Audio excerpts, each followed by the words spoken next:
Hey, everybody. Thank you so much for joining my live stream. I appreciate you for joining. Can y'all hear me okay? Let me test. Okay, looks like I'm good to go. So today we have to catch up on a few topics. I did not post much last week or this weekend. School has been beating me up backwards, forwards, up and down, in and out.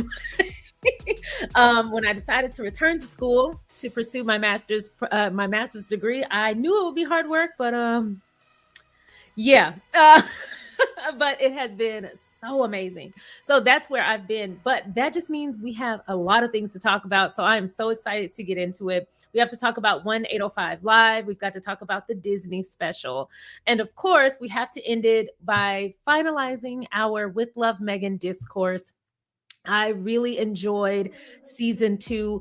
I was trying to rate whether or not I liked season 1 or 2 better, and I'm still on the fence about that. There are aspects from each season that like have my heart, so it's impossible for me to pick a favorite season, but that's just all the better because I watch them both at the same time anyway. So like once I start the show, I let it run all the way through until the last episode of season 2, and I'm hoping we get a season 3, but I'm good with the 2 seasons that we have, but I hope we get more. Just greedy. Thanks so much for joining. Oh, good. You can hear me. Thank you so much, NoVD, and welcome. Thank you for being here. Hi, Legs. Thank you so much for being here. Hi, Patricia Smith. Oh, Patricia Smith, I love your profile picture. Is it your birthday? Happy birthday. It's good to see you. Hi, Colette McCullough. It's good to see you. Happy Monday. Happy Monday. I hope y'all's week is off to a really good start. Hi, Connie Ballmer. It's good to see you. It's not a party till you get here. So thank you so much for joining. All right. So we have a lot of stuff to get into, and we have to cover some ground that I missed because I wasn't posting over the weekend. But of course, Harry and Meghan have been busy, have they not? And of course, when they're busy doing stuff, the rumor mill is just as busy as they are. I am actually going to be ignoring all of the rumors that have come out. There is no reason to think that Harry is going to send his children to school on the other side of the world when they've literally said they enjoy the interactions that they get with their kids, and that being present parents is the more important thing. You just let people talk and do what they do. It doesn't have to make sense, I guess. So anyway, we're going to start with segment 1, which is 1-805 Live. Be sure to let me know your thoughts and comments in the live chat below. And I'm going to go ahead and put the comments on the screen so we can continue the discussion here and on the other side of the segment. 1-805 Live 2025. Prince Harry, Duke of Sussex, and Meghan, Duchess of Sussex, attended 1-805 Live's annual event that shines a light on the incredible work of first responders in Santa Barbara County. During the event, Prince Harry, mental fitness advocate and champion of the first responder community, presented the Heart of the Community Award to the County Fire Department's peer-to-peer mental health program. Firefighter Sam Dudley, accompanied by his rescue dog, Rhonda, oh my God, that's so cute, accepted the award with Chief Mark Hartwig after they spoke with Prince Harry about the importance of removing stigma around mental health, proving that asking for help is a sign of strength. I could not agree more, and I love how they phrased that. Asking for help is a sign of strength. I cannot reiterate that more. For some reason, there is this not for some reason, there's years and years and years of the bastardization of all mental health programs and mental health terminology and just mental health services in general, that I get where the stigma comes from. And it's really sad, but I love that people are doing the work to eradicate that stigma and eradicate that poor perspective and that false poor perspective that people have.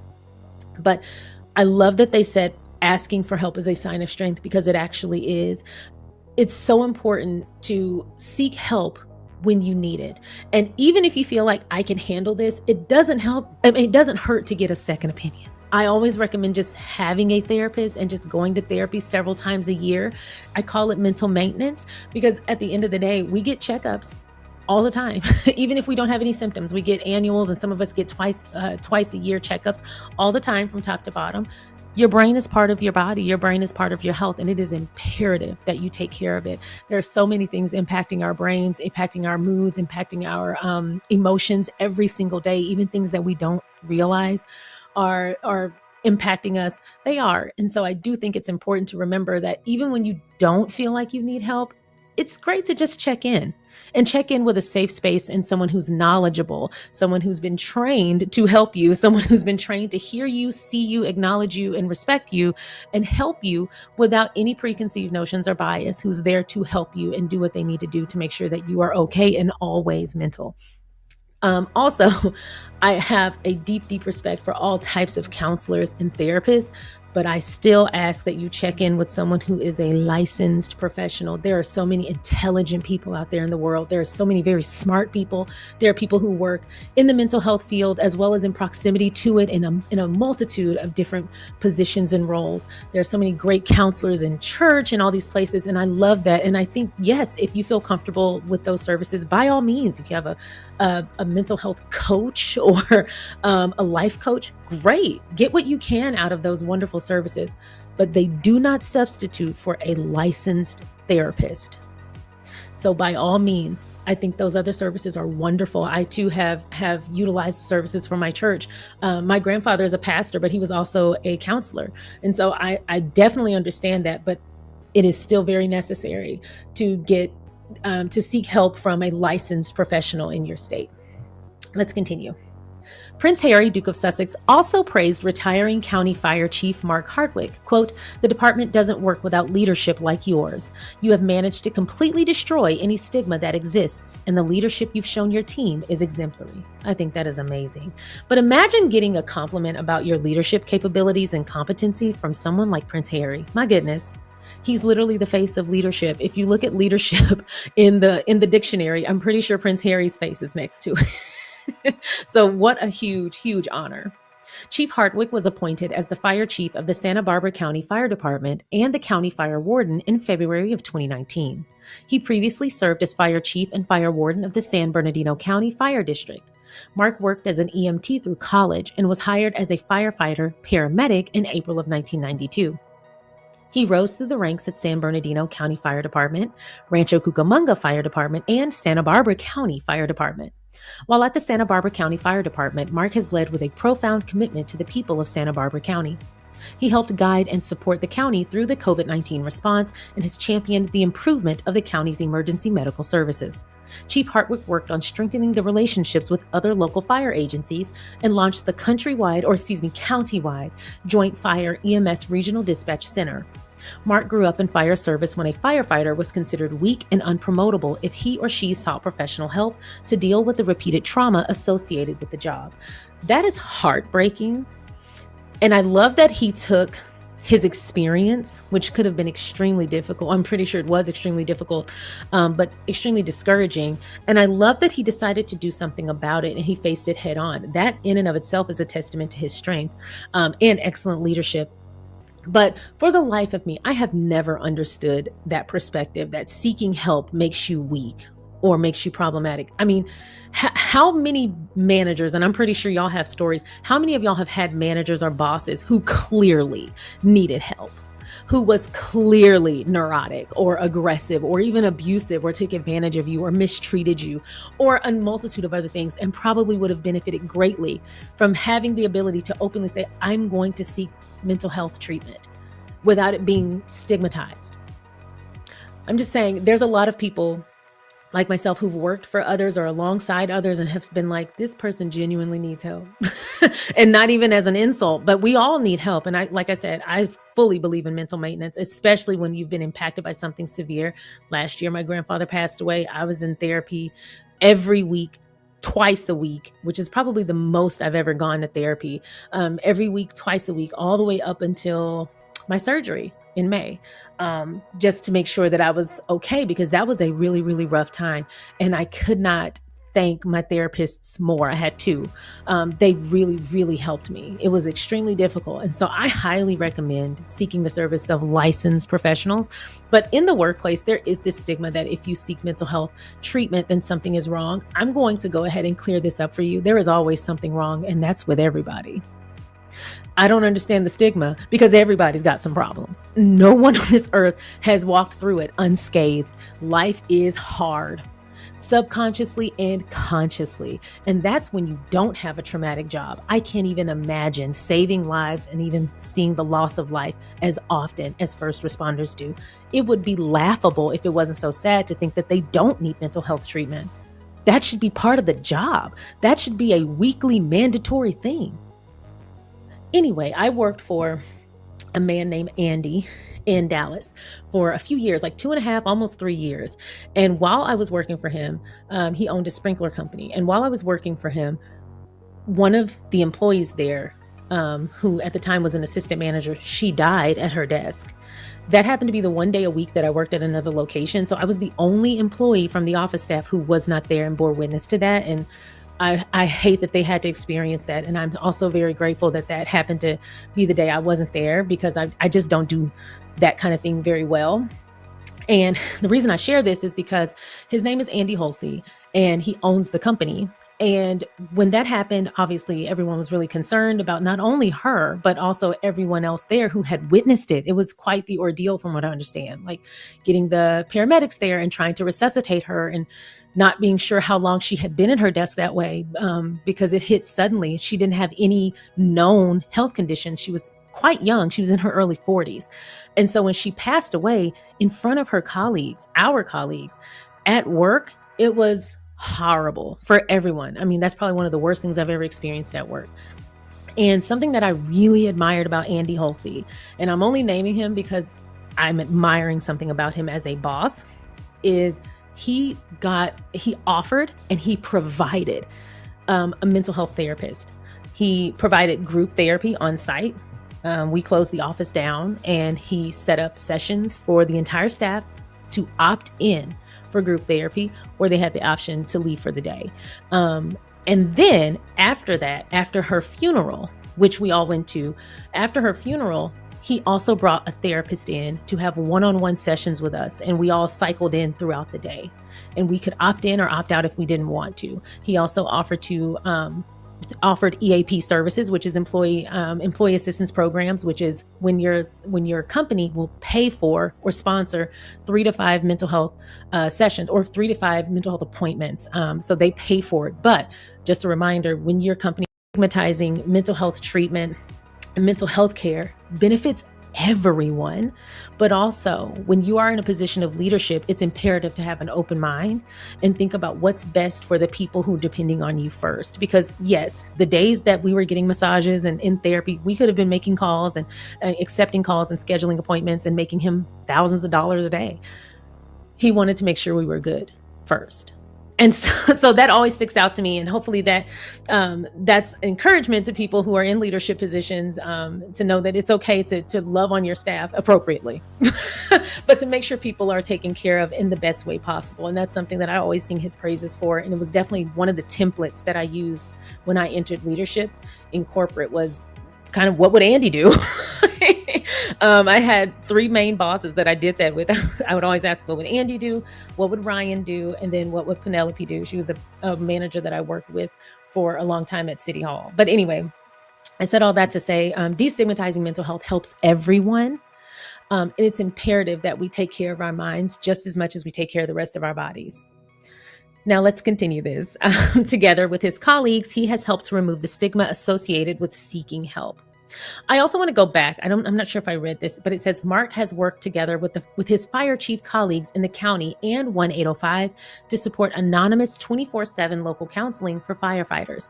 Together with his colleagues, he has helped to remove the stigma associated with seeking help. I love that they are investing in anonymous help as well, because yes, the work is being done to destigmatize seeking mental health counseling, but until that is done and it is more widely accepted, it might make people feel better to know that they are seeking help anonymously.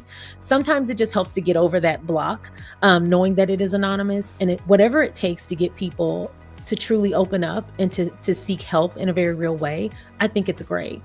One day that won't be the case. One day it'll be just like going to the dentist and people can say, hey, I'm going to take off because I have a therapy appointment, and no one will bat an eye. But until we get to that point, I love that provisions are being made as we inch more towards a more open-minded world. Sam Dudley has dedicated nearly 2 decades to protecting lives and strengthening communities.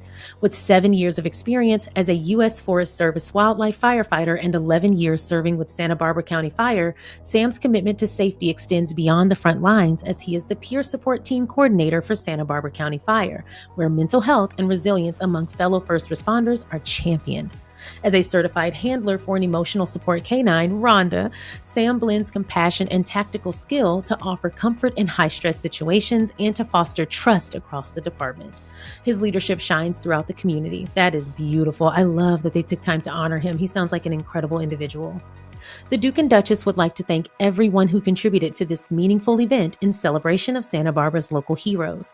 This annual event highlights the importance of supporting first responders in Santa Barbara County, serving as a reminder of the incredible individuals who work tirelessly to protect our community.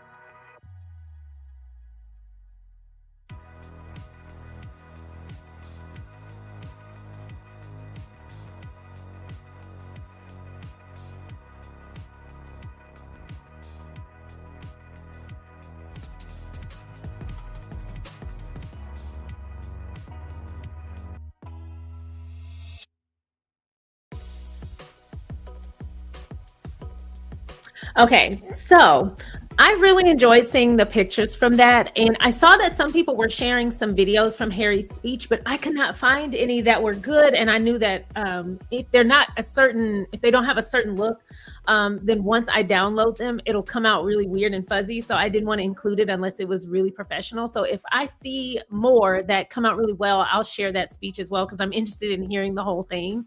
He gives really good speeches. He gives excellent speeches. Thank y'all so much for joining. But it was good to see them out and about and supporting 1805 Live. We talked about them supporting last year as well. And of course, y'all know I love Kevin Costner, so it's amazing what he's doing. And I'm glad they're able to thank and honor the first responders. I mean, they have such a thankless job. My goodness. Harry and Meghan are always, as well as everyone else there, but we're mostly talking about Harry and Meghan, but they are always recognizing people who do it because it's just in them. They don't do it for the recognition. But man, I know that feels good to know that people really appreciate it. A lot of times people in that line of work, they don't get honored or acknowledged in a very public or a very big way until something really awful happens. So it's great that they're recognizing them every year and taking the time to make sure that they know that they are appreciated. That is so beautiful. Okay, let's see. So let me get to some of y'all's comments. Hi, Patricia Smith.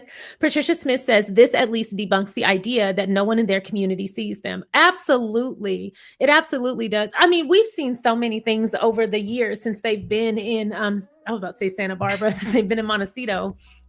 We've seen so many things of them out and about at dinner. Meghan was at the farmer's market by herself, or I think she had either Guy or Mia. I cannot remember, but she had one of her dogs with her, and she was just chilling. And it was really nice to hear her say that in her community, like people just let them exist. And that might be because they have so many like public figures and celebrities in their community that it's not like a big deal because you're going to probably see them all the time. So you just play it cool. I used to live in a neighborhood where a few celebrities had houses. I'm not even really sure why, but like it was like at one point a bunch of celebrities bought houses in Dallas. And in my neighborhood, there was like 3 celebrities who had huge houses in the same little block. And when we would see them out and about, it was just like not cool to like run up to them and bother them, especially since you knew you're probably gonna see them again. And then I saw one of them on a running trail one time. I was having a picnic, and it took everything in me not to bother them, but I was like, girl, he is running. Leave that man alone.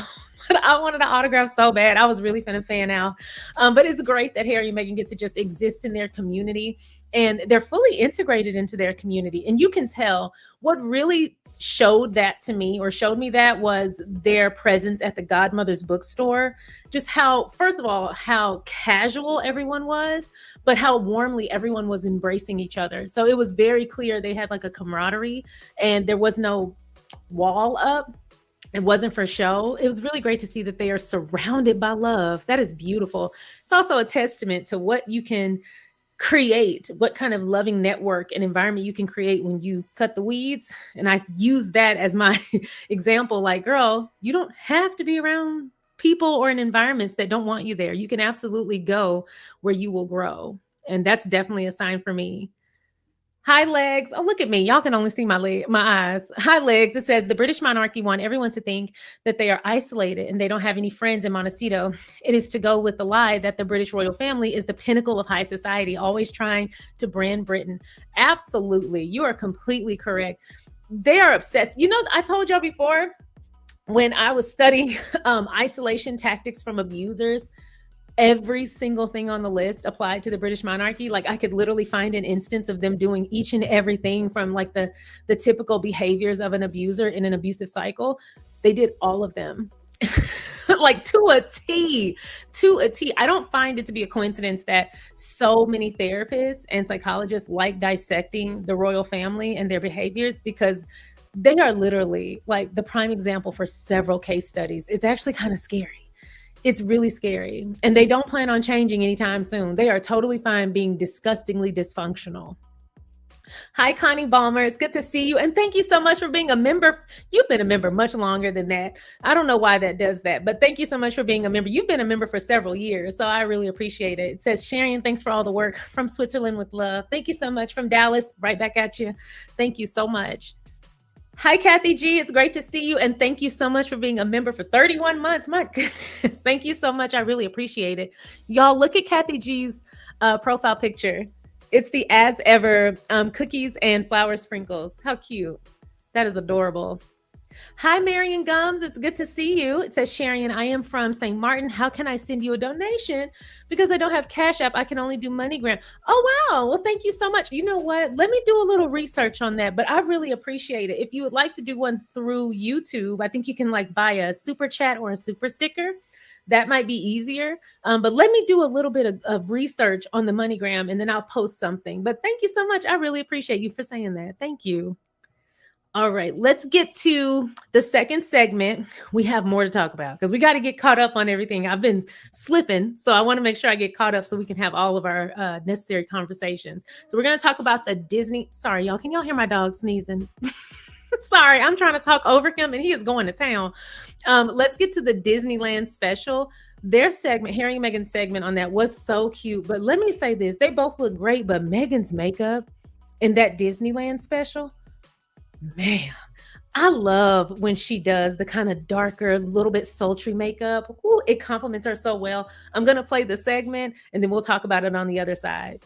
Land is trademarked as the happiest place on earth, a place where generations of children and adults have created lasting memories for decades. Meghan, the Duchess of Sussex, and Prince Harry, Duke of Sussex, shared some of their favorite moments during an ABC special on Sunday, The Happiest Story on Earth, 70 Years of Disneyland, a special edition of 2020, marking the theme park's 70th anniversary. A Los Angeles native, Meghan described Disneyland as a childhood highlight while growing up in Southern California, recalling a grad night visit as a senior in high school. Quote, "I don't even know why they let us do that," she remarked to Harry. What's funny about that is actually I grew up obviously in North Texas, and we did something similar. We did that with Six Flags Over Texas, and it was so much fun. The couple also spoke about taking their children to Disneyland earlier this year for Princess Lilibet Diana's 4th birthday, describing Archie and Lily's excitement before even entering the park. Quote, "They're like, this is amazing. Like, guys, this isn't even the front of it. Prepare yourself. You're about to be blown away," Prince Harry said. Oh, Princess Lilibet Diana's 4th birthday at Disneyland included rides on Splash Mountain, Dumbo the Flying Elephant, and Buzz Lightyear Astro Blasters, a stop at Star Wars Galaxy's Edge, a birthday cake topped with Ariel from The Little Mermaid. I don't know why I said Ariel like that. It's Ariel. It's just Ariel. And a meeting with another royal, Frozen's Princess Elsa. Quote, "To see the kids throw themselves into these experiences when they have no idea what they're walking into, it was amazing," Prince Harry said in the special. "It brings out the kid in you again." A photo shown during the broadcast captured Meghan and Harry's mid-flight on Space Mountain, one of the prince's favorite rides, which he said he's been on more than a dozen times since childhood. Prince Harry recalled visiting Walt Disney World in Orlando, Florida in 1993 with his mother, Princess Diana, and his brother, Prince William, noting he still remembers being overwhelmed by the characters in costume and riding Space Mountain especially over and over. Oh. Reason? Prepare yourself. We were just so You're about lucky. to be blown away. The surprises and secrets, the history and And fun. I'm a Southern California girl, so being able to go to Disneyland is more accessible than it is for most people, but it's still the biggest treat in the world. One of my biggest experiences of Disneyland was going for grad night. After hours, it's dark. I don't even know why they let us do that, but it was the best sounds like a because lot of fun. it's so much fun. That's something I should probably do. Can you do that in your 40s? Duke and Duchess of Sussex, visiting the park with their children, Prince Archie and Princess Lilibet, to celebrate Lily's 4th birthday. For us to be able to have our own childhood memories and then watch that play out through our daughter's birthday. And Archie said, "When's my birthday?" I remember losing it as a kid with all the characters, like losing it, like, oh, this is amazing. When we see Harry with his own family, we immediately recall those images 31 years earlier of Diana on Splash Mountain with her sons and Disney World, her hair soaked, smiling, and just completely free. And With my mum. You went with your mom? Yeah, and my brother. I remember it very, very well. Space Mountain was one of my favorite things. Still one of your favorite rides, by the way. Of course. But I went round and round and round, probably 10, maybe 12 times. To see the kids throw themselves into these experiences when they had no idea what they're walking into was amazing. And you do, it brings out the kid in you again. Next, the Magic Castle, where everyone's treated like royalty, including Meghan and Harry, and Harry and Meghan, fresh off a family visit. And I think for us to be able to have our own childhood memories and then watch that play out through our daughter's birthday. And Archie said, "When's my birthday?"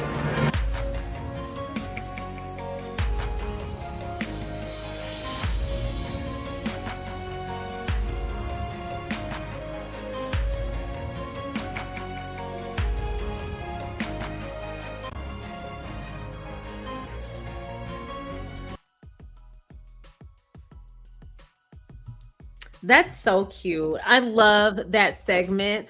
I actually didn't even watch the whole thing. I watched it up until I saw Harry and Meghan. Then I went back 10 seconds and then I just watched their segments.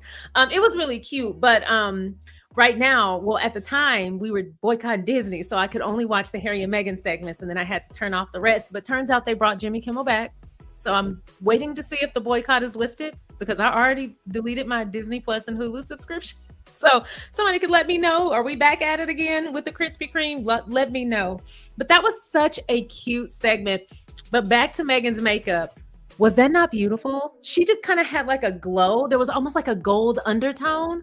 I kind of wish, I know that she's so busy, but if she ever gave us like a makeup tutorial, I would love it. Because I would love to see like what kind of bronzer she uses and like how did they get that nice sultry look, but it's still understated. It is so hard for me. Like when I do sultry, it's like smoky eye, very Kris Jenner smoky eye in the middle of the day. I don't do it that often because I have half moon. So if I do too much, you can't even see them. But she just looks so pretty and just like a glow to her. She looked gorgeous. But they looked like they had so much fun. And I noticed they had on different outfits. So clearly they have been several times and with the kids. But those snapshots of not only Harry with his mom and others, but then also Harry, Meghan, and their kids. And then, of course, Harry and Meghan alone. Seeing all those snapshots of them actually on like the rides was so cute. They looked like they were having an amazing time. Hi, Corlita Simon. It's good to see you. Corlita Simon says, Sharion definitely loved the makeup. They look so happy and unbothered. Yes. And so peaceful. I remember someone said, if y'all remember who said this, let me know. It was a public figure or a celebrity, but they said the best makeup is a peaceful life. 100%. 100%. You look so much more happy and radiant when you are truly peaceful on the inside. There is nothing like it. Hi, Ruth C. It's great to see you. Ruth C says, hello, hello, beautiful young Sharion, and hello, everyone. Love wins all the time. Absolutely. Love wins, and the babies are glowing and happy. They really built something special. I'm so happy for them. But that Disney special, they looked so happy. They looked like they were having the time of their lives. But when Meghan pulled out the hat, I said, first of all, how did you make a ball cap, but not just a ball cap, but a Minnie Mouse ear ball cap look chic? Meghan, not her elevating everything to make it look high end. I said, I know that's right. She looks so cute. I also love her hair color in that it had a little bit darker hue, maybe because fall is coming up, or it's fall now. But it had like a darker hue. That looked really good. That looked really good. I enjoyed that. Oh, thank you so much, Corlita Simon. I really appreciate the super sticker. Thank you so much. Y'all are so generous. Okay, we have to get to the recap. We've caught up on the goings on, the Disney special, and then of course 1805 Live. But we have to get to my favorite moments from season 2 of With Love Meghan to conclude our conversation about With Love Meghan season 2. And I did my taste test finally, so I can share that with y'all. Just know that I am very full. Because I followed up today just because I wanted to. It wasn't because I needed to, but I followed up today and had more cookies, had another tartine, had another glass of the rosé, the Napa Valley rosé. So I've had a really good afternoon today, in great spirits, by the way. Oh, thank you so much, Ruth C. I appreciate the super sticker. Thank you so much. I really appreciate that, y'all. Okay, so we're going to start with some of my favorite moments. It was really hard for me. I wasn't able to pick a favorite guest. I just felt like all of them had something really, really special. Whoever casted the guest, I know Meghan said everybody that she really wanted was able to make it and do it with her. So that's great. But everybody that was there, even the people I didn't know about beforehand, they just all added something special. Like everybody. I really enjoyed it. The one that might have surprised me the most was Chrissy Teigen.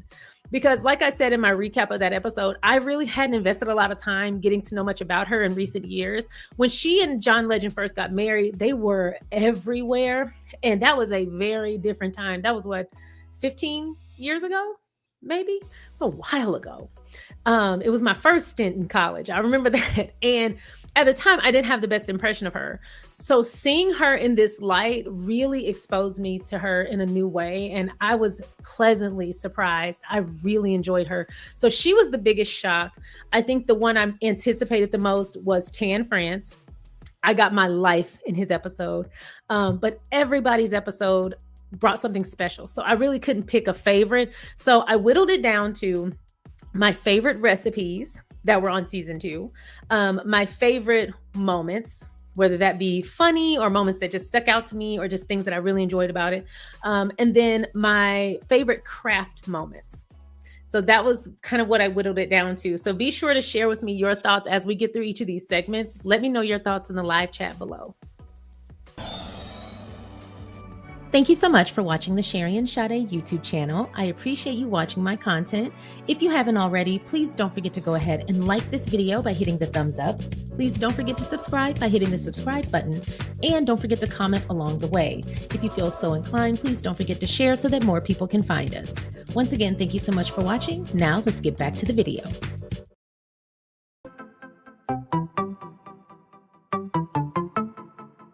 With Love Meghan Season 2, my favorite recipes.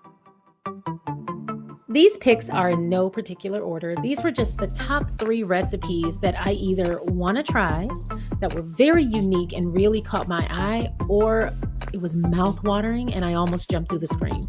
And so they are in no particular order, and as you know, they're subject to change, but these are my feelings as of today. And we have to start with one of the most beautiful fillets of fish I've ever seen from episode 6, the halibut. You can see like I'll bend the knife rather than cutting it, like use the flat of the knife and to then move with it. Okay, so now you can see. Oh wow, that's beautiful. That's it. So nice. But see, I left a little bit there, unfortunately, because I couldn't feel through it. But I get think that in the stock. Okay, great. Right, exactly. None goes like to waste. Extra flavor, and then we're going to portion. Okay, so these are 2 beautiful pieces. These we will store away. Yep. Next. Okay, here we go on all this fine dining detail.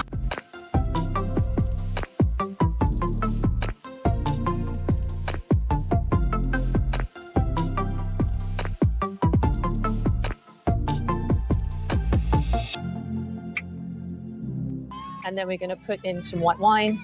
All for broth. And this is just like goodness. Flavor. Super quick. This broth or this stock looks so good. This looks amazing. I want to try this. They put so much into that stock and it looked delicious. Yeah. We're going to put that into a pan to poach the fish. And there's that difference, that perfect temperature. It's very gentle. Take the fish out. It's the freshness and texture and like brightness back into such a beautiful dish. And then you're eating it and you're getting all these little bursts of flavor. Tasting it in different textures. Beautiful. Let's do Thank it. you. Oh, thank you. Cheers, It's thank great. you. This is worth I it. learned so much. This is delicious.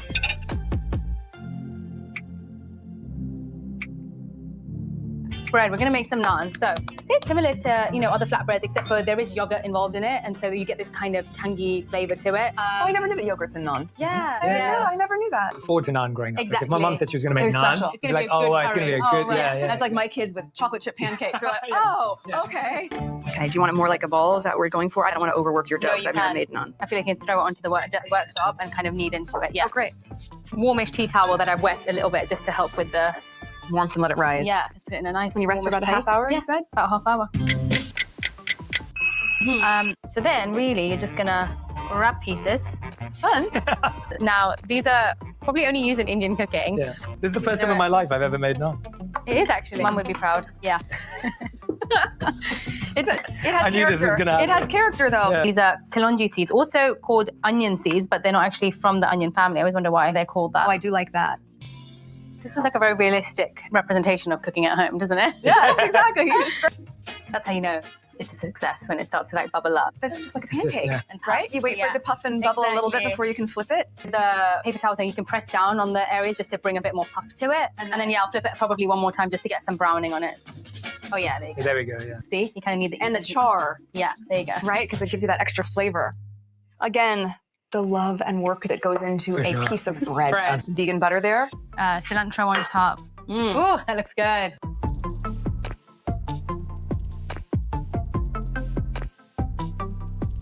It's so good. Oh my gosh, come on, you have to try this. So, we're gonna go check on our... God, you're determined. Look at you. Oh my God, you took a class in biology, marine biology. I just talked to Stephanie. Stefan. And now take a look. Aristotle's lantern. And here you have Well, that's very elegant. sea urchin. Yeah, and that's the gonads, because they need to reproduce themselves so we can keep eating them. It is sort of the part of the storytelling that I find could be edited out. I mean, I like them natural. Why lime, not lemon? The lemon didn't say anything to me. Yeah. Oh. Oh, yeah. Whoa. That is an exceptional bite of food. We got the dish. Pure. Extra salt. Okay. Beautiful.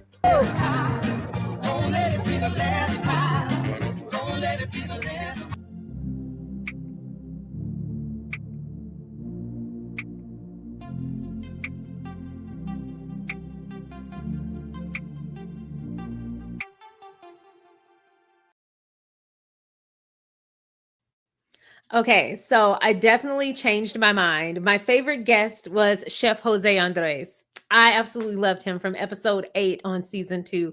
He was fun from beginning to end.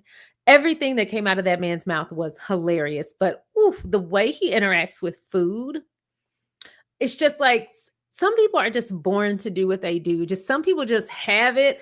He interacts with food in such a way that every single thing that man touched, I wanted to taste. Hell, I wanted to taste the drawers that he opened up and the countertop he put his hand on. It's like if he touched it, it was probably going to be delicious when he lifted his hands off of it. He seemed to just make everything look so good. That man actually made the uni look good to me. And I was skeptical about that.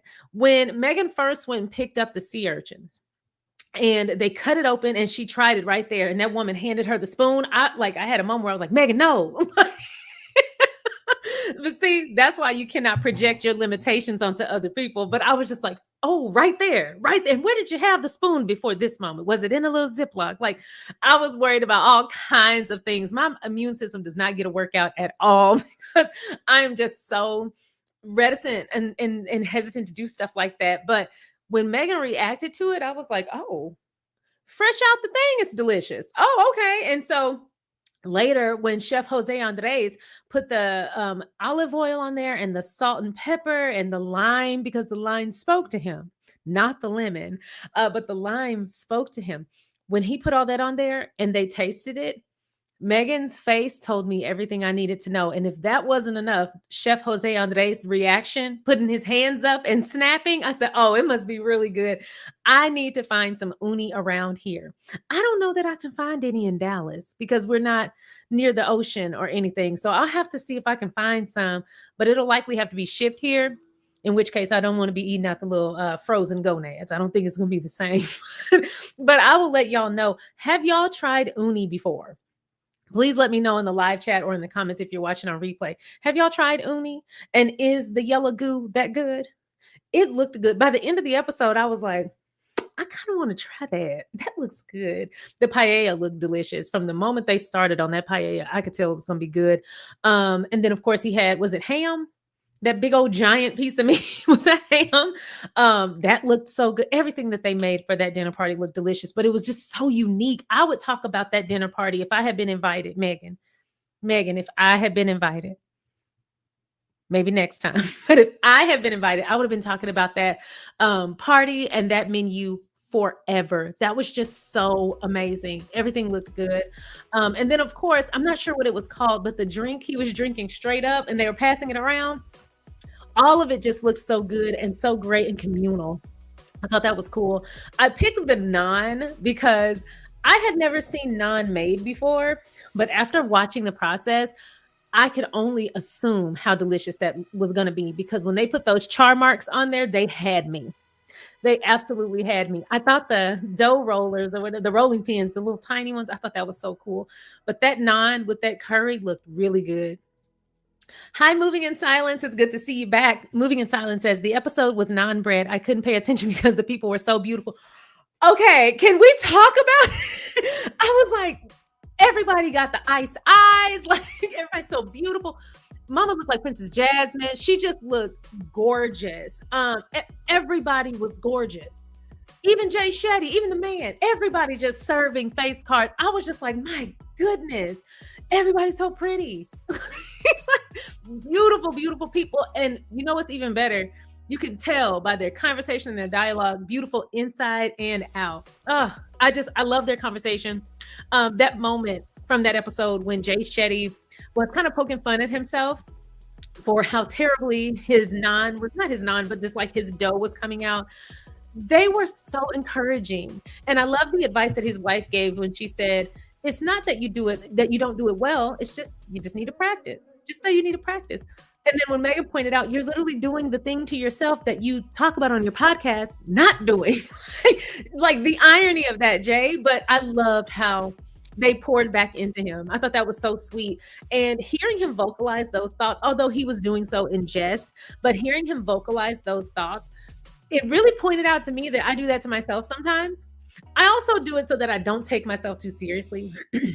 I used to be pretty neurotic about doing things right the first time. I told you I was raised by a narcissist. So like when you make mistakes, like a real narcissist, not just, people will say, oh, they're a narcissist because they don't like them. No, like a clinically diagnosed narcissist. And what I learned then, and now I'm looking back and I realize like all of my little quirks and habits, they make sense now.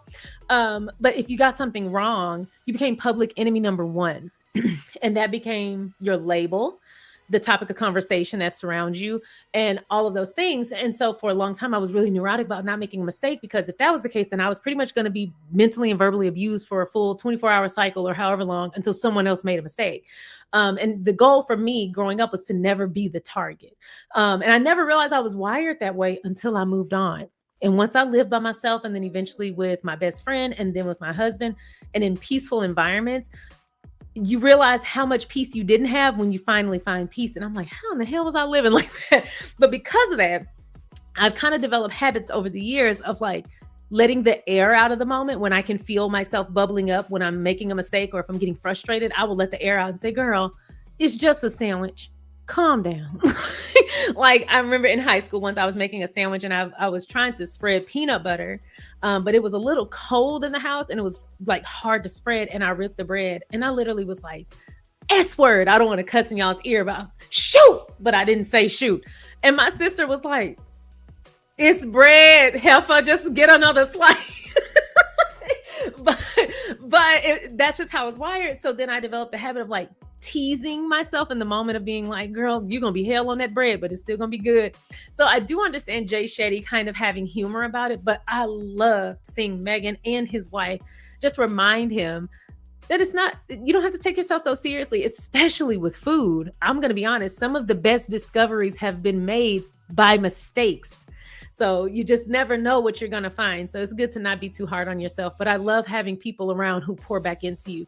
And I will say this, one of the best ways to recover or to kind of remedy some of those habits that you may have developed in survival mode is to be around people who allow your nervous system to rest, because they will absolutely point out to you that it's okay and it's safe to rest and relax. That's the best feeling. I think that's the best feeling. And it kind of teaches you how to do so with yourself. So I love seeing that moment. That was really sweet.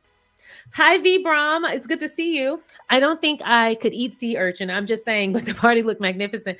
You know what? I felt that way until I saw that spoonful from Chef Jose Andres. Once I saw that spoon, I was like, okay, Jose, I'm picking up what you're putting down. I might take a bite or two. It looked good. It looks so freaking good. Hi, NoVD. NoVD says, I still haven't finished watching the series yet. Need to get rid of people staying. Well, tell me the truth then, Nobody. Nobody said, get the hell out. I'm trying to watch my show. I need to get rid of people staying at my house. I know the feeling. I made the mistake in college. I lived by myself. And I made the mistake of allowing one of my neighbors to stay with me until her parents could come down and pick her up because she was leaving school. She got there mid-November. And then she left shortly before Christmas break, which was like December 10th. She was supposed to stay a week. Every week it was something new. I was like, girl, I need you out in this one bedroom. You sleeping on my white sofa, girl. There was a little dent for me. Oh my goodness. Yeah, house guests can be a lot. I'm going to wish you well. I'm going to pray for you because I know how that can be. Hi, Evie Lynn 35. Evie Lynn says, I love Chef Jose, but I don't like seafood. So if I was there, I would only eat the ham. I enjoyed all the episodes and guests. Yes, it was really good. Everything looks so good. And what I love about seeing chefs who are just all about it is they actually make me rethink some of my hard no's. I remember the first time I had crawfish, I would not eat it because it had eyes. Now it's one of my favorite foods. And you know what's even crazier? I wouldn't eat crawfish because it was ugly, but I absolutely love lobster. And no, it doesn't make sense. It does not make sense. But I was like that for the longest. I was like, something about the lobster looked like it's supposed to be my meal, but the crawfish looked like it was minding its business. Like that was my logic. But the first time I had some Cajun crawfish in Big Sandy, there's this little place, this little shack. I hope it's still there in Big Sandy, Texas. And they make crawfish and seafood and all kind of stuff. And they do the boiling bags. Their crawfish is the best. I have yet to taste any crawfish that has topped it yet. But anyway, y'all did not come here for all of this. I like seafood. I'm starting to venture out, but when I see somebody who really is putting their all into it, I will give it a try. But it sure did look good. Hi, Colette McCullough. Oh, Colette McCullough says, Novi, I've seen it like 5 times already. Catch up. I love a little friendly encouragement. Oh, you know what, Novi D? Maybe you could put your guests onto it. Maybe you can ask them to join you. Or if they don't like it, leave it on replay. They'll be out sooner than you think. Let me not encourage you. Okay, so we have to get to my favorite craft moments. That might be one of my favorite aspects of With Love Meghan, and it's definitely what differentiates it from other shows, is that they do crafts. First of all, Meghan is already very welcoming and warm, but giving us the behind the scenes of how she concocts these things and how she comes up with what she wants to gift people. But the fact that she insists on doing these things by hand, I just think it's great, because when she did the water marbling, for example, she could have easily just said, you know, record me on a trip to Hermes if they let you record in there, and like, let me pick them out a scarf. The fact that she wanted to make it by hand not only was so much more thoughtful, but every time they see that, they'll be able to experience and feel the love that they felt when she gave it to them and when they received it. I just think that kind of thing is just, it's unmatched. It is unmatched. This is so sensitive of me, but my niece, when she was very little, she had just learned to walk. And you know, when kids first learn to walk, they go from walking to running real quick, and they want to bring you anything. They want to bring you stuff. They want to put stuff in your hands and in your lap. They just want to be useful to show you that they're walking and they're productive. And my niece went through this phase where she would just bring me stuff. And one day she brought me her little barrette. And something about this little barrette just made me want to cry. I was like, this is all she had to give, and she gave me her last. I was so touched, and I still have that barrette. To this day, I have the butterfly barrette. It is literally right over there on my glass case. I have kept it all this time. The baby is in college, and I still have that little musty barrette. I also have one of her newborn socks, the first little pair of socks that she wore home from the hospital. My sister asked me to hold them or something, and I accidentally put them in my purse and left. And when I called her and was like, hey, I'm gonna mail you back the socks, and she was like, Sharion, I promise it's not that big. Just keep them. Just keep them. And so I still have her newborn socks. But anyway, I still have those little things because they're heartfelt. I love when people give me things, even little toddlers. I'll answer the phone. You know how they put the phone up to you? I'll answer the phone. We're gonna have a real conversation. It's the thought that counts. And those things really do matter to me. I think it's so sweet. So seeing Meghan really do the crafting, I think that might be my favorite aspect of it. The only thing it's second to is when she gives us like behind the scenes stuff and like tells us stories from her growing up. That I love. I love that she puts her like real life into the show. Let's see. Hi, Prudence Montague. Montag. I love seafood, but I can't eat that crawfish. Yeah, it took me a minute, but when I did, I am hell on wheels. I might be the second fastest person peeling and getting the meat out and drinking the top of it. I'll say it that way. I might be the fastest. The only person faster than me is my cousin Rhonda. My cousin Rhonda can eat a crawfish so fast, I'm surprised her fingers don't fly off. Like, she's quick. She does the whole, like I've seen her and I've just been like, you make me so proud to be your cousin. She's my favorite cousin. And every time I see her, she reminds me why, but especially when we do crawfish. Every time. Hi, Ingrid Soares. Ingrid Soares says, please don't forget SharionSade and thumbs up for sharing. Thank you so much. I appreciate that. Yes, please don't forget. I'm not doing my job. I'm supposed to be reminding y'all of that. Okay, so let's get to my favorite crafting moments. And y'all let me know your favorite crafting moments in the live chat. I'm interested in hearing what you got to say.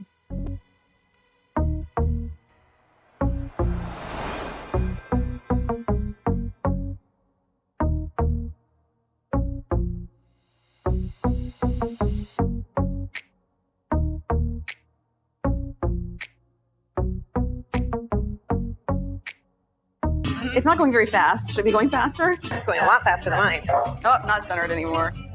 I don't know what shape this is now. I made a doorstop. Slow it down. We have like big time memories in Malibu. We ran our half marathon out here when I was driving and I went, oh my gosh, that's where we stopped. And then we went and had mimosas. Sure did. Okay, now I'm scraping. Should we try another one? This is a lot harder than you think it is. You really have to look forward to this. You can do it. Put your back into it. I feel like we look like a band right now. This is like the cover to our album. I'm thinking if I write a little message in the middle and I put an avocado toast or something on, then after I end up eating it, you see like, good morning, my love. Yep, absolutely. Not too shabby, right? We'll use that. So I can send them to Heather. Our coffee mugs for us when we're old ladies to sit on a porch. Well, there is a wee crack. Woo! Daniel did this the last time. Okay, then we'll add some lavender essential oil. That is a great plan B.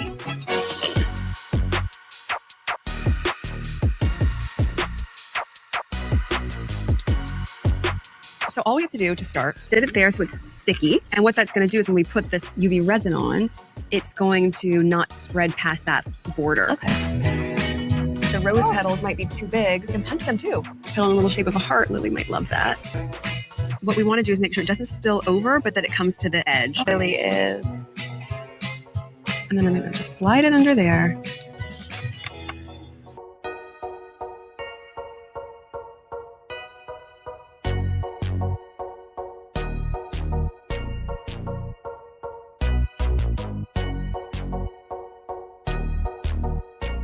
24 hours later, our jewelry's ready. Oh my gosh, how cute. Picture that on guy. It's just gonna go in there, package them all up, and mail off to Chrissy. Good.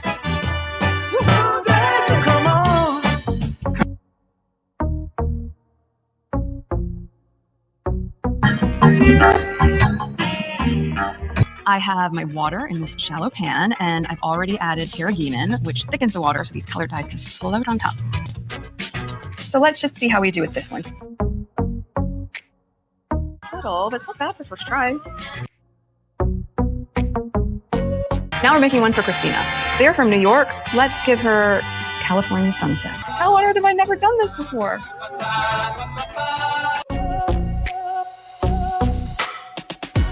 Black pocket square for David. Oh, my dear Daniel.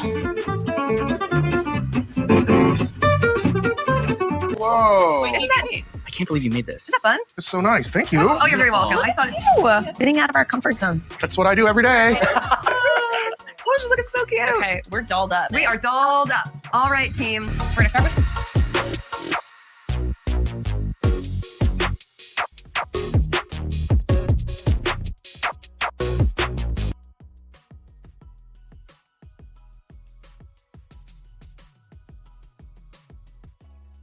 Okay, so I'm on mommy duty right now at my bad girl. She done got her hair cut.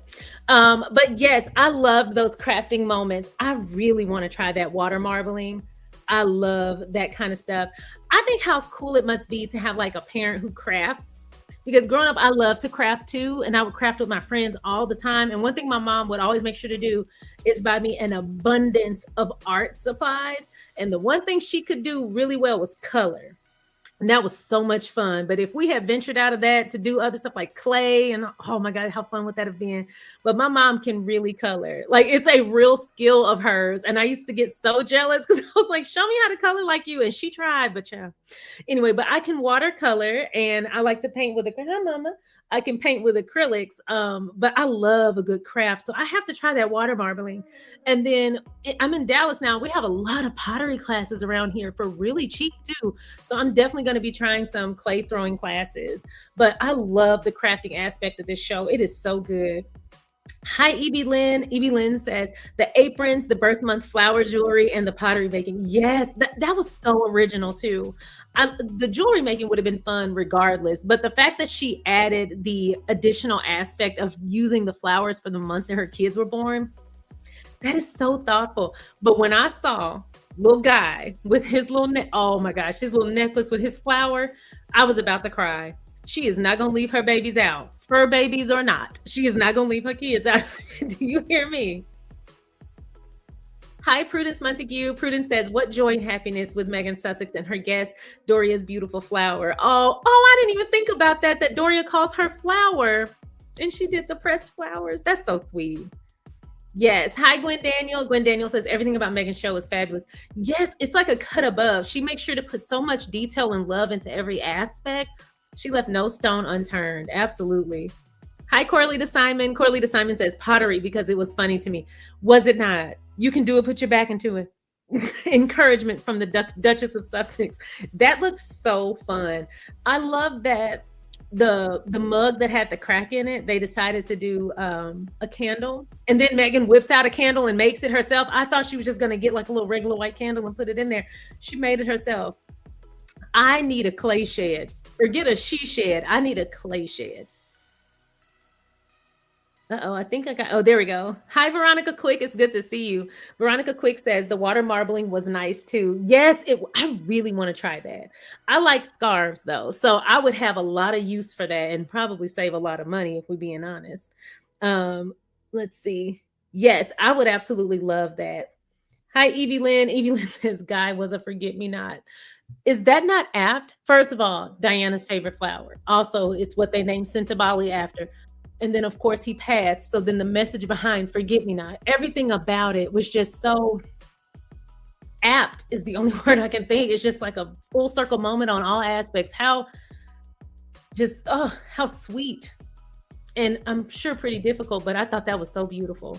But yeah, when I saw that his was a forget-me-not, knowing what I know now, it was just like, oh, how beautiful. How beautiful. My goodness.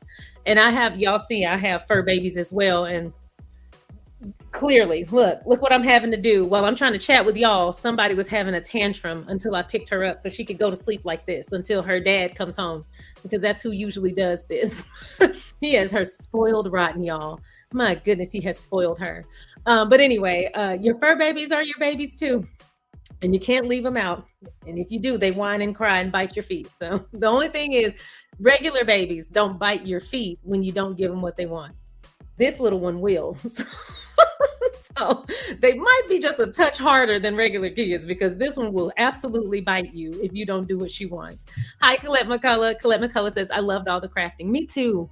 I want to make a moment or take a moment to try each one of the things, especially the book binding too. I have a lot of books and I would like for them to look a little nicer on my shelf. So it would be nice to bind them so there's a little bit of uniformity. So that might be a nice little practice. But anyway, I have one more favorites to get through. It's my favorite moments from the show.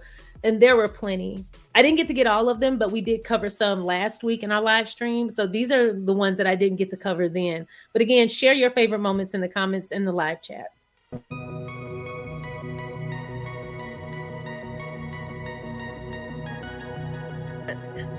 Actually, I should. You look great. Do you want me to do something for you, the little kid? She's gonna help a sister out here. Thank you. You're welcome. You're so gentle. Should I press it harder? I feel like I'm shoving this into your face.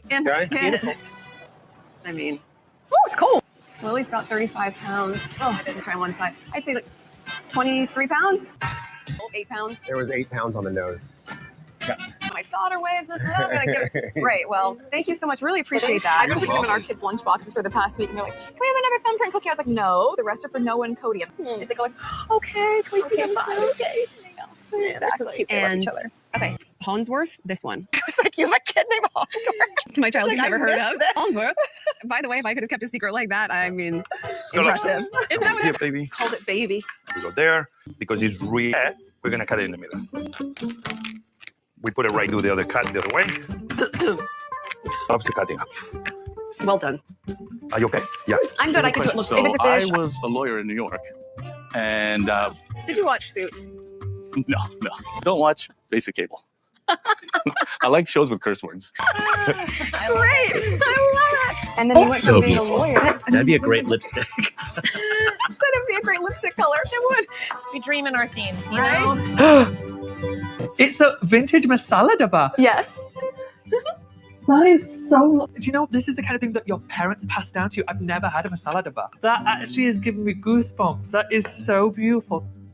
I will pass this down to my children. That's how beautiful that is. Thank you so much. No, thank you so much. That actually is the nicest gift you could ever have gotten me. I'm gonna call my mom and say I've got a masala dabba. That was the most delicious meal. You know what else was your fried chicken at the after party? The late night bites. It's not really something I typically do. So we had to try and create a recipe for fried It will be chicken. covered. Take a look at this. Not what I was expecting. Use gravity. Use gravity. Go higher, higher. Very good. So good. Well, I'm focusing. I'm focusing. Okay, okay. Oh my God. Okay, people. Cute. Just lurking back here. How are you? Good to see you. How's everything? Yeah, everything's good. I would have told H to come. Wait, beautiful. you do games night every Friday? Yes. Games night. Do When you we're want in to come? town, yeah. Yes. What games do you play? Oh, I have a list of 40 people that we send it out to, and sometimes it's 8 and sometimes it's 40.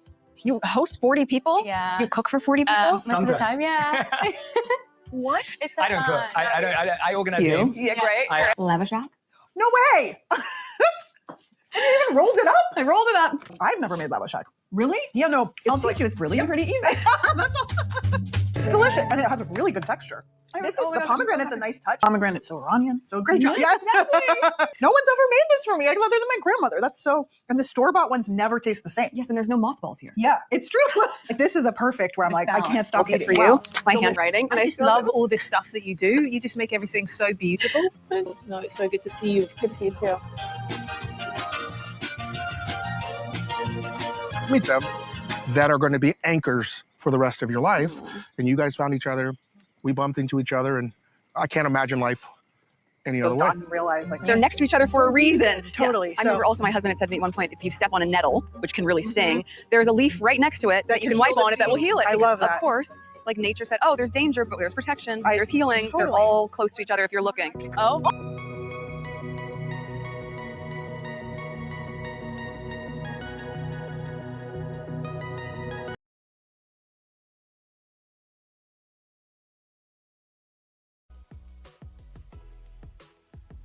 Okay, I was able to get her down so I could get back to work. But yes, those were some of my favorite moments. This was such a fun show. And I loved that when the show ended, the last thing we hear is "Don't let it be the last time." I don't know about you, but I feel like that was a personal message to me personally from Meghan, letting me know that I can get my hopes up for season 3. I'm going to try to speak that into existence. I'm going to try to manifest it like Neville Goddard. I really hope we get a season 3, but if we don't, seasons 1 and 2 were excellent and I really have enjoyed them. But I just thought that ending was quite an interesting song choice and a lyric choice. I have to say, I don't know if I included it, but my number one favorite moment from the show was when Chef Jose Andres was the cameraman. I don't know that I've laughed that hard at the show before. I was laughing so hard. First of all, I knew he had the camera because it was blurry and shaking. And I said, did they give that man the camera? It cracked me up. But what I loved is that they actually did feed the crew, even the ones who were filming, because as they were moving through the episode and saying they were feeding the crew, I was like, so who's recording? And I just assumed they had the, everything on tripods. But no, they pulled people in the moment to feed them. Oh, how amazing. And everybody looked like they were having a really good time. I don't know if you guys noticed, but at the party, people were dressed really well. Everybody around Meghan is chic. I was looking at some of their sweaters and their coats and some of their outfits. I was like, why is everybody dressed so well? I was very impressed. Anyway, let me get to some of y'all's comments. Here we go. Hi, Evie Lynn. Evie Lynn 35 says, did anyone else notice that Lilibet's Disney birthday party was pretty big?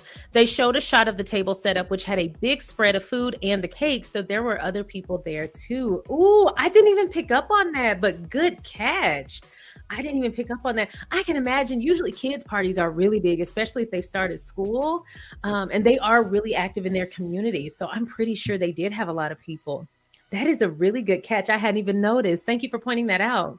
Hi, Veronica Quick. Veronica Quick says, I love the book binding, the jewelry, the soap, and the pottery.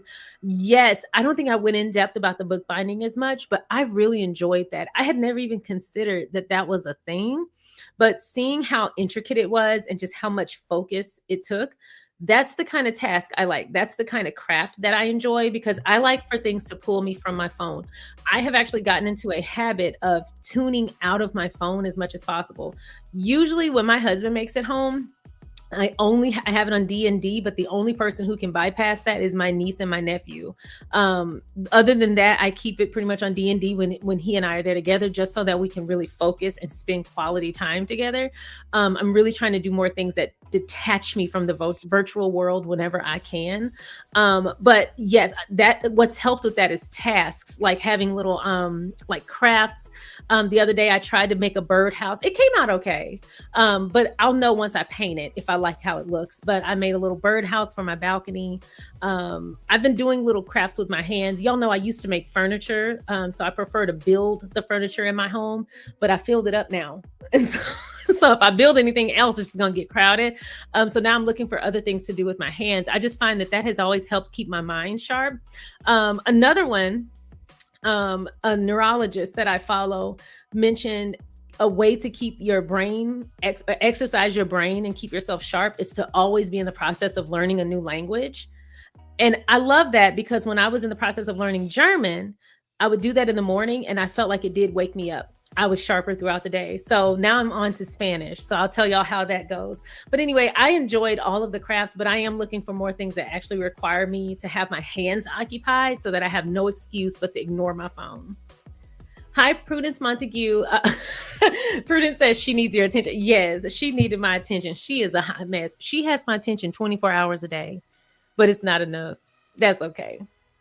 Hi, Gwen Daniel. Gwen Daniel says, love Meghan and Daniel together. They are hilarious. Yes. Observing people who've been friends forever is one of my favorite things because nobody knows you like them and you really let your guard down when they're around. Kind of like when Meghan was with her friend making pottery. She just seems so relaxed. Part of that was because they were in Malibu. I dare you to go to Malibu and not relax immediately, but just their whole energy and their vibe. It was just so nice and comfortable. I love her with Daniel, though. They crack me up. He is so witty and funny. Hi, Colette McCullough. Colette McCullough says, I'm waiting on the cookbook. Same. I'm still learning recipes out of Together. There we go. Out of the Together cookbook. But yes, I am waiting on the With Love Meghan cookbook or the As Ever, however she decides to title it, because these recipes, I am enjoying them. Y'all see that tartine? Oh, I haven't gotten there yet. I'll share my feedback. I made the tartine a couple of times. So that probably tells you how much I liked it. But I enjoyed that tartine now. Hi, Gwen Daniel. Gwen Daniel says, cutting that lobster was hilarious. Meghan's expression said it all. Yes. She looked like she was finna lose it. Okay, so I cut lobster all the time. I cook lobster at least once a week. It's my favorite food. So I'm always cooking it and trying new ways to make it. Each one is better than the last. It is hard to mess up lobster. It's so good and juicy. But I will say this. I'm used to cutting it. But when other people cut lobster in front of me, especially when you crack the shell and split, it does do something. I don't know if it's something about me being in control versus watching someone else do it, because it sends a shiver up my spine whenever husband does it. But when I do it, I don't have any reaction whatsoever. Now, what I don't understand is how people who cook the lobsters still alive, how do y'all do that? The way I would be crying, I told y'all, if anything moves in front of me, you're my pet now. I'm giving it a name. I'm buying an aquarium, and this is now my baby. I cannot cook something that is still alive. I just can't do it. But yeah, lobster, that cracking of the lobster, I understood her. Now, what I love most about that scene was how Chef Jose Andres was talking to the lobster. I was on the floor, and he called it baby. Now, you don't get to sweet talk me and crack my back. Nope. That could be taken a number of ways. Hi, V Thomas. V Thomas says, these are all my favorites too. Yes, there were so many like really good moments, funny moments, warm moments, interesting. I have to say, I didn't think she could shock me by anything, but that uni was the one thing I could not get out of my mind. First of all, I never even thought of sea urchins as a food. But I don't know that I'm going to stop thinking about it until I actually try it. I'm hoping I can find a restaurant somewhere around Dallas that cooks it so that I can just have theirs. But if possible, I would like to try to prepare it myself if I can find some that's as fresh as possible. Hi, Prudence Montague. Prudence says Meghan's face was a dead giveaway. It was. She looked like she was about to snap. I'm glad she had that wine because she looked like she grasped for that for dear life. Hi, V Bram. Is it Bram or Brame? Hi, V. It says, my favorites were the interaction between Meghan and Daniel, the drink making, and the party for the crew episode by far. Yes, that was a huge highlight for me as well. Meghan and Daniel are always a hoot. I love them every time. And the drink making was so interesting. I I was a little surprised at his response. I don't watch basic cable. I got what he meant. He meant just what he said. I like cussing. So, okay, I get what he means. He likes things that are a little bit more risque and not as PG-13. But I watched that episode with my husband, and the way his neck swerved around, he was just like, my husband is extremely PC. He is a corporate guy. He's like the example of corporate. So like everything he says is just so, like he's always mindful of how it will be received. But when he heard that, he gave me like the craziest look. He was like, would you have responded like that even if you were telling the truth? I was like, yeah, probably not. I probably would have just been like, I need to watch more episodes. I want to get around to it. I haven't had a chance to really sit with it, but I want to. The episodes I've seen so far are good. I was like, I would have said something like that, but he was, no, I don't watch basic cable. I was like, oh, well, okay then. Well, basic cable don't watch you either. But no, she took it like she was laughing about it because it was a funny response, but it was direct. It was very direct, but I got what he meant. I actually do like my programs to be, I did like my programs to be a little bit more risque back in the day, but now I actually look for things that kind of are soft on my palate. I look for things that have a soft landing on my brain. It's so much going on in the real world, child. I want as little cussing, as little drama, as little nonsense as possible. If I could have a show where everything goes right for the main character and nobody have a bad day, I would watch that. I need something that's easy on the psyche these days. Hi, Corlita Simon. Corlita Simon says, the episode was entertaining. I was smiling throughout the whole show. It is a warm show. I told y'all it's my Saturday show. Like I like to put it on first thing in the morning and just have it going. And a big part of that is not only like the volume control, but also the music. It's just it's a nice, bright, colorful show, but then the music is just kind of upbeat and positive, and it just really feels like a weekend. It just starts your weekend off right. At least it does for me. Let's see. Gwen Daniel Sharion, I absolutely agree with you. I'm assuming you mean about the basic cable thing. Yeah, I mean, I don't think he meant anything by it, but yeah, I was like, certainly there was a better way to say it. But you know what? Gotta respect the honesty, I guess. Be brain like frame. Thank you so much. Okay, I will remember that, brain like frame. Thank you so much. Okay, so now we have to get to my taste test. So let me go ahead and preface this with, I got a little carried away. I made several of the items. I made the shortbread cookies. The first batch came out so pretty, but then when I made a second batch came out fine.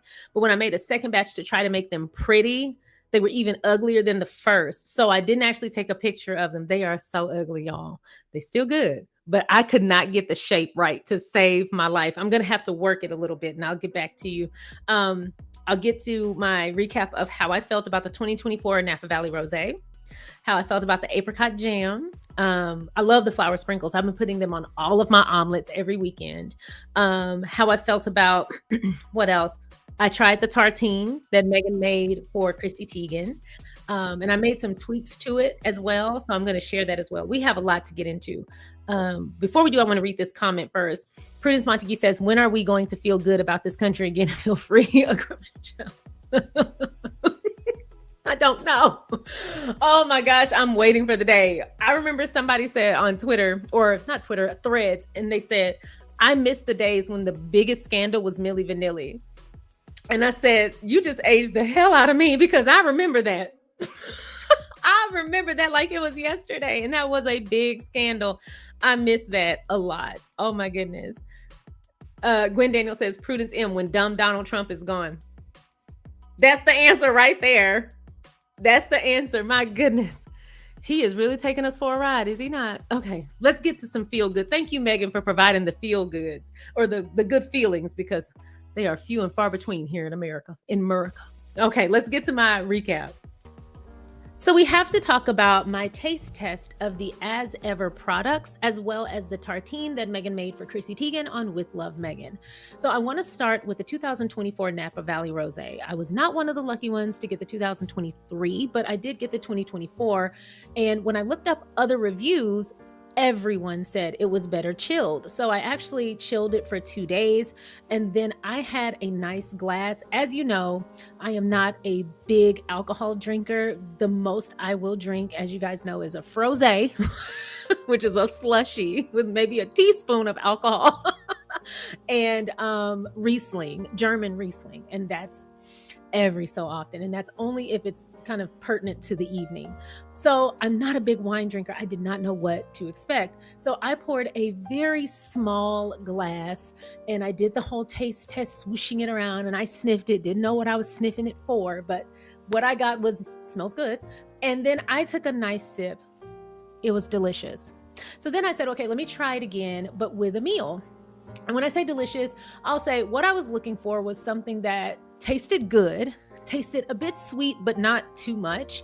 And I didn't want the alcohol to like hit me, because I did a wine tasting once and several of the glasses that I tried, it felt like it hit me in the throat. And that's probably because I'm not a big wine drinker.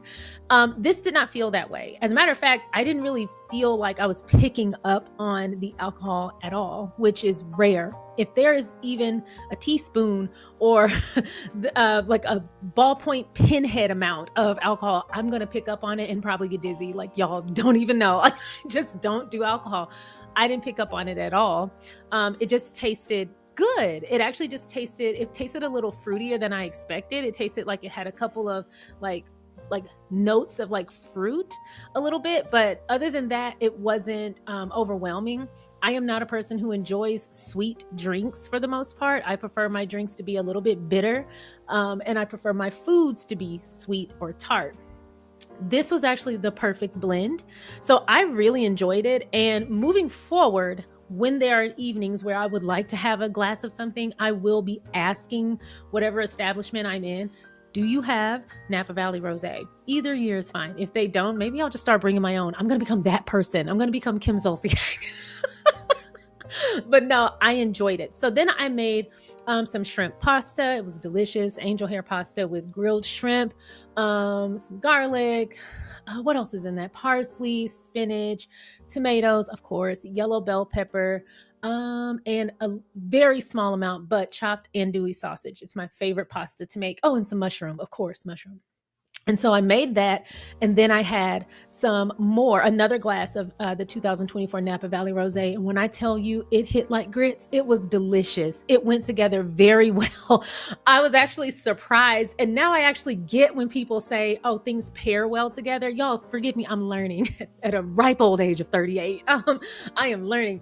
It tasted better with the food. It actually tasted better, and I actually already liked it. So that is my assessment of the 2024 Napa Valley Rosé. My husband loved it, both with food and without food. He loved it. He loves fruity drinks, but he also loves tart drinks. So he actually said the same thing I said. He was like, it's actually a great balance. I love it.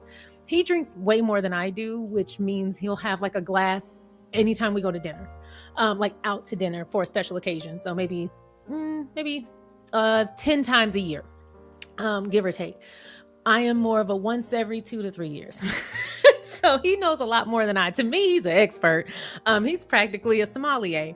But anyway, he loved it. He thought it was delicious. And he actually said moving forward, he would also probably prefer to drink that rather than any other type of alcohol. And I'm putting alcohol in quotes because it doesn't have a high alcohol content at all.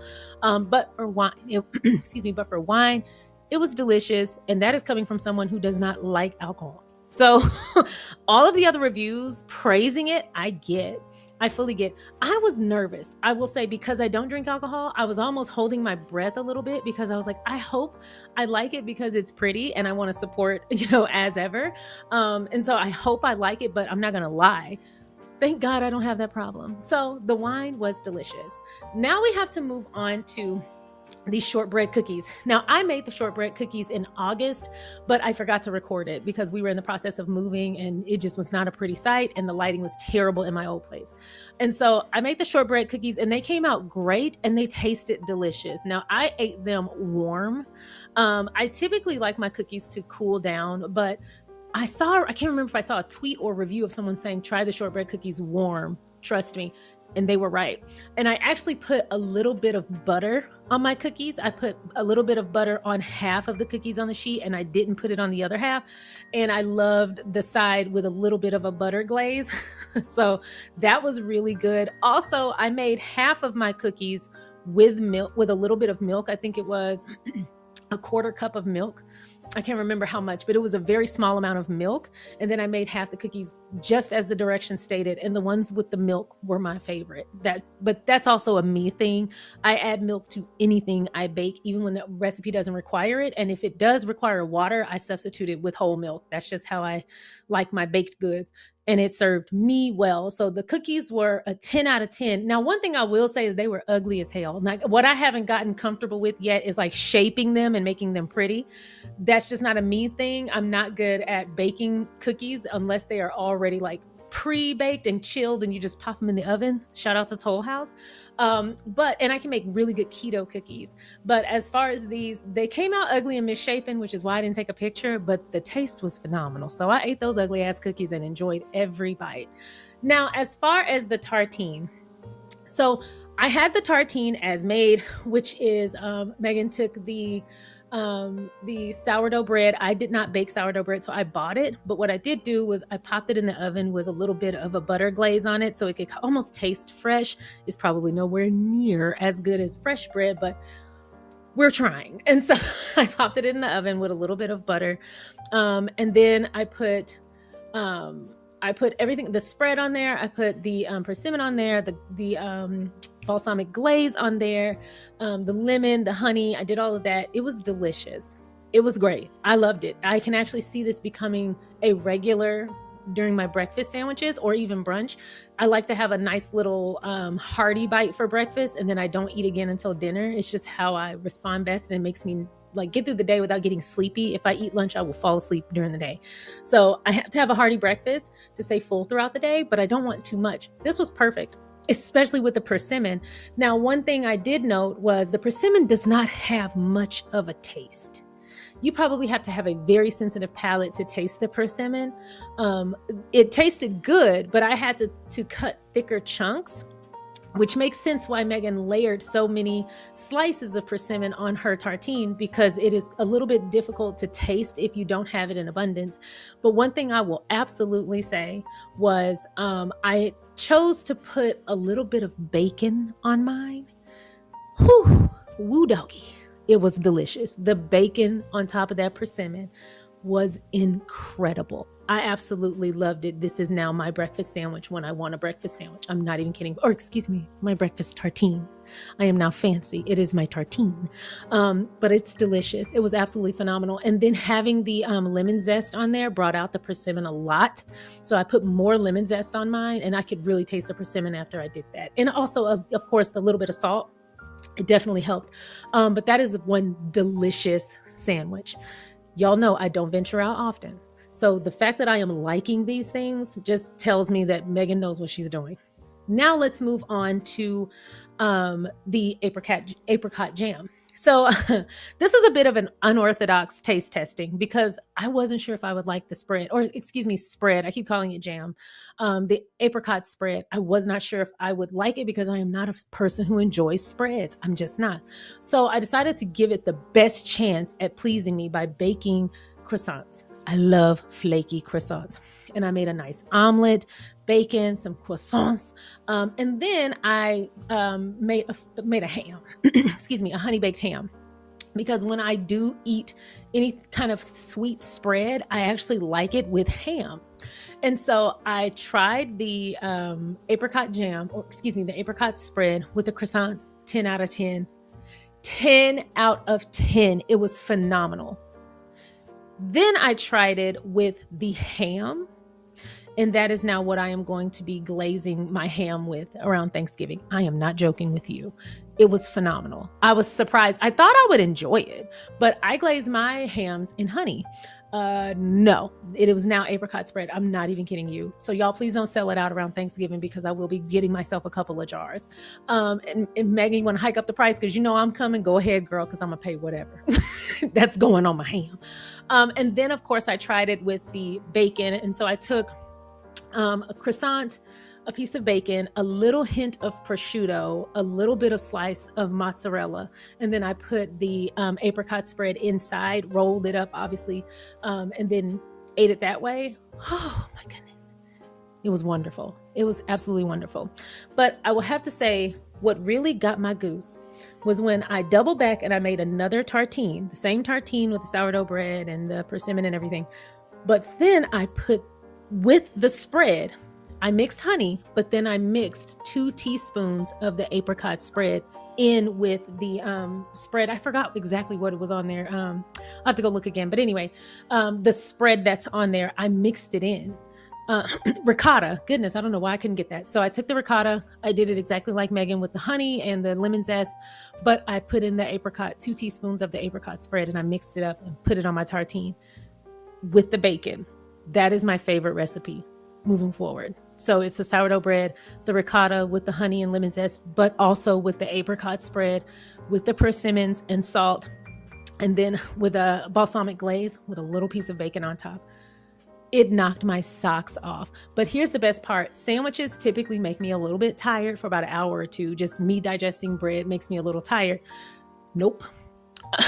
Nope.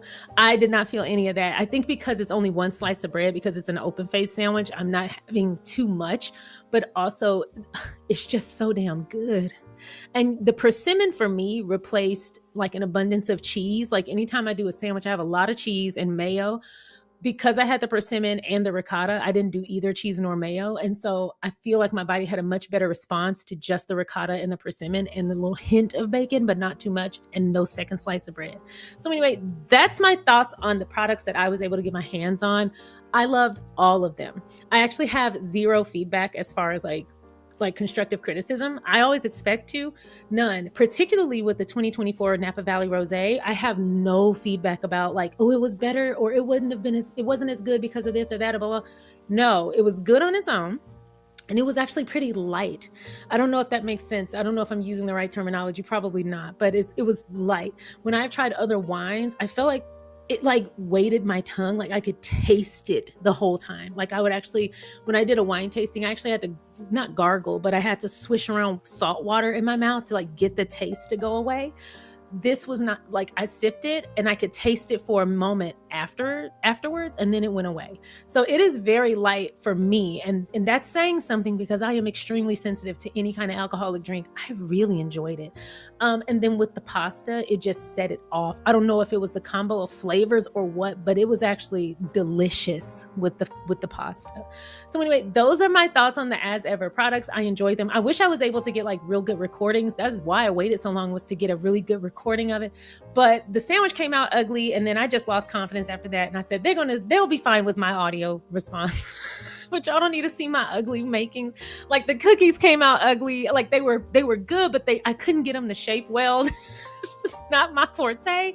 And then the sandwich, I showed you a picture of the sandwich. So that gives you an idea of how ugly my creations were. I'll have to practice a little more to make my plating prettier, but hey, it all goes down the same, and it was delicious. Y'all tell me your thoughts on the As Ever products that you were able to get in the comment section or the live chat below. But Meghan, 10 out of 10, girl, you know what you are doing. Your taste and the things that you curate are perfect for my palate. And I have a very beginner palate. So I'm going to say, thank you, Meghan. That was delicious.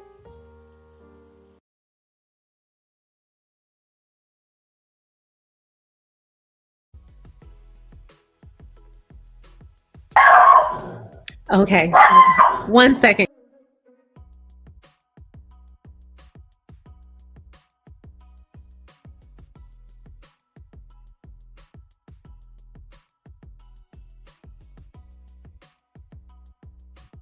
Okay, sorry about that. My dog was barking.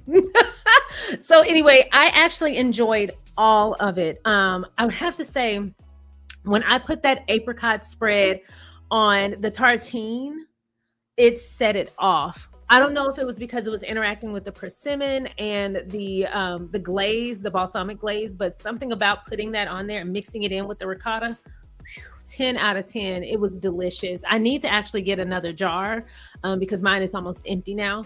I was taste testing everything. Taste testing. But anyway, anything to make a nice little spread. But I really enjoyed it. I tried it with that ham. It was so good. It was so delicious. Everything was good. I have to say my favorite was definitely on the croissant. That was phenomenal. All of the products that I tried were really good. I'm excited to see y'all's takes on the products that you tried. I need to try some of the other spreads. Finally, I never got a chance to get the raspberry spread. So I need to double back and try to get some of those and do some more taste tests, because this was a really fun week. It was a lot of fun. But I do wish y'all could have seen my little ugly cookies. I just could not put that on the internet. It was so ugly. They just crumbly and ugly, but they were good. I might have to eat them with a spoon, but they were really delicious. I'll say that. Hi, Gwen Daniel. Gwen Daniel says Meghan is absolutely brilliant in everything she does. Yes, she definitely made some amazing products. Hi, Evie Lynn. Evie Lynn says, I love the raspberry spread. Still waiting for a restock. I ordered the orange marmalade and the apricot spread. They both are delicious. I have been putting them on toast, chicken, bacon, etc. Oh, I didn't even think about the chicken. Oh, you just gave me a good idea. So I might have to put them and try them with my hen, because I like to make a hen every week. Oh my goodness, I love a good whole hen. But anyway, I love that. And I hadn't even thought about trying it. So thank you so much for that idea. Anyway, I have really enjoyed the As Ever products. I'm going to get some more and keep doing taste tests. But if you have any recipes or anything like that you want to share that you have been using, that you've been using the products with, please let me know. I'd love to try some of y'all's recipes. So that's all I have for y'all today. Thank you so much for joining me for the live stream. I hope you enjoyed it. If you haven't already, please don't forget to go ahead and like this video or this live stream. Feel free to share so that more people can join us and find us, and feel free to subscribe if you have not already. Thanks so much for watching, and I will see y'all next time. Bye.